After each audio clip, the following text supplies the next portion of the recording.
Le Canada défie Washington. Le choc silencieux qui fait trembler l'Arctique. Ce fut un avertissement public sans précédent. Un avertissement venu du plus haut niveau du renseignement canadien, visant une région longtemps considérée comme lointaine, froide et secondaire. Les États puissants, y compris la République populaire de Chine, cherchent désormais à y obtenir une position stratégique et économique durable. Mais ce que vous allez entendre maintenant va bouleverser tout ce que vous pensiez savoir sur la défense de l'Amérique du Nord. Le Pentagone est sous le choc. La direction de l'OTAN est sans voix. Donald Trump vient de perdre quelque chose de fondamental. Le contrôle stratégique de l'Arctique. Pendant des décennies, on nous a raconté une histoire. Une histoire selon laquelle, lorsque les États-Unis dirigent, les alliés suivent. Le Canada, voisin discret, poli et prévisible, répond toujours présent quand Washington appelle. Peut-être avec retard, peut-être avec un budget plus modeste. Cette histoire vient de mourir. En janvier 2026, le Canada a pris une décision militaire si audacieuse, si inédite, qu'elle a provoqué une onde de choc à travers le Pentagone, le siège de l'OTAN à Bruxelles, et jusqu'au bureau ovale. Et ce n'est pas seulement une question d'équipement militaire, ni une question de budget. C'est un changement fondamental de l'équilibre du pouvoir mondial, pour lequel les États-Unis ne sont absolument pas préparés. Et voici ce qui rend cette décision encore plus explosive. Les menaces répétées de Donald Trump d'annexer le Canada et d'en faire le 51e État se sont retournées contre lui, de la manière la plus spectaculaire imaginable. Bienvenue dans l'Arctique canadien, une région que beaucoup de Canadiens eux-mêmes connaissent mal, mais que les grandes puissances mondiales observent de très près.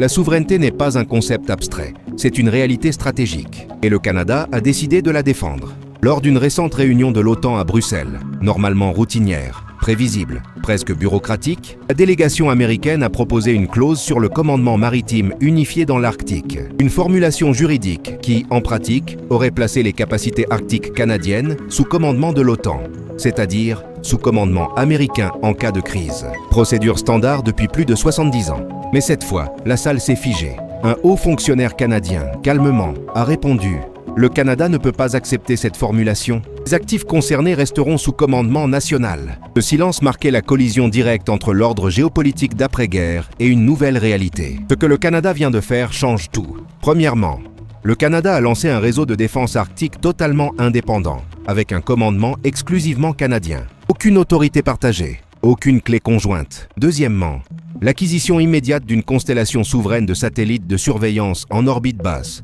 contrôlée depuis Ottawa, et non intégrée aux systèmes américains ou de l'OTAN. Troisièmement, une flotte de drones armés à longue portée, spécialement conçue pour les opérations arctiques, point le plus sensible. Le Canada n'achète pas américain. Associé à des entreprises européennes, il développe des solutions nationales. Il conserve ses données, ses centres de traitement et ses systèmes de commandement entièrement sur son territoire. En clair, le Canada est en train de construire un Internet militaire arctique auquel les États-Unis n'ont pas le mot de passe principal. Cela affole le Pentagone? Depuis 70 ans, la dissuasion nucléaire américaine repose sur un principe central: la connaissance totale de la situation. Savoir où se trouve chaque menace, à chaque instant. Mais si un sous-marin nucléaire russe se cache sous la calotte arctique et que les capteurs sont canadiens, alors Washington devra demander l'information à Ottawa.